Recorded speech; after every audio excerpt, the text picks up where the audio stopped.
How does the tax law treat the hiring of children by an LLC? At what age can they be hired, and which circular discusses this? All right. So the big thing people are looking for here usually is how do I pay my child maybe in a manner that I don't have to pay employment taxes on.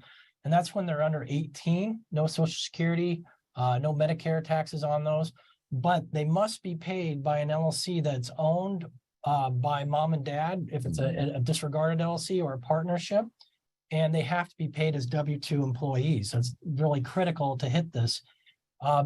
That's up till 18, then up to 21. That means they have to do something. Yes, they have to be working. Yeah. So there's cases of kids 9 years old getting paid Screen Actors Guild's wages for being like talent on, for images and things like that, being a model for the marketing materials. You have kids that push brooms and do cleaning. You have kids that do tech, that do data entry. You just have to show what they're doing, and it has to be a reasonable amount that you're paying them.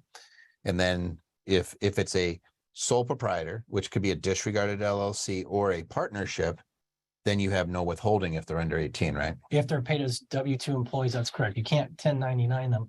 Now, as far as the ages, though, that's the federal government relies on the specific state. Each state has its own different rules. Most of them, the kid's not going to sue their parents, so not too many people look into that, but it is determined by the state rules. Yeah, I don't think there's any state where if it's family members. Somebody says, do the grandkids count? I know it's with children for sure. I'm not sure. I don't know about grandkids. I don't know. But here's the thing: is if they're making less than 13,000 some odd, I think it's $13,850 in 2023, they don't pay tax on federal income taxes. They may still have some employment taxes if you run it through payroll, but what we're talking about is avoiding all taxes. So if you pay somebody who's 18 or under, right? Or is it under 18?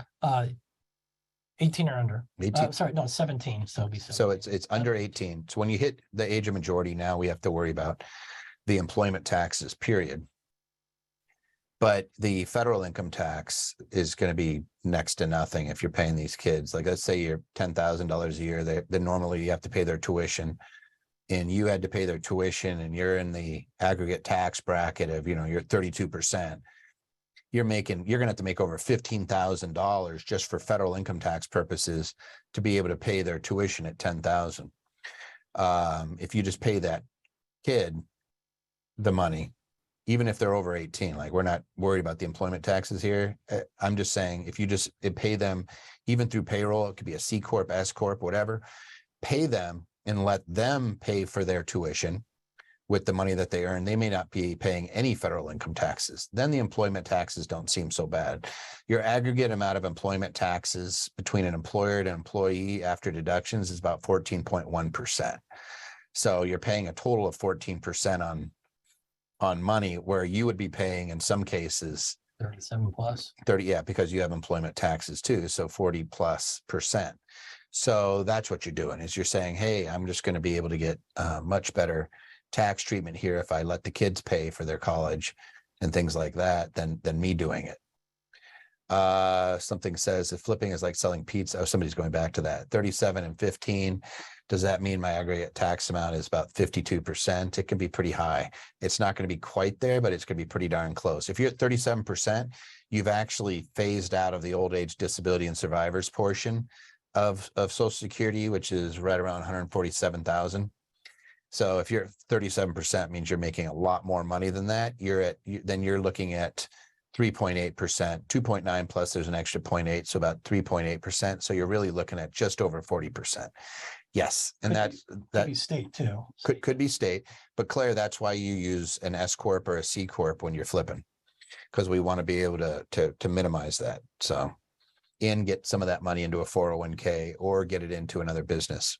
And as far as a circular, I didn't know what it was off the top of my head, but I do know if you just type in IRS hiring family, it'll take you right there to, they have a really nice website that goes over that.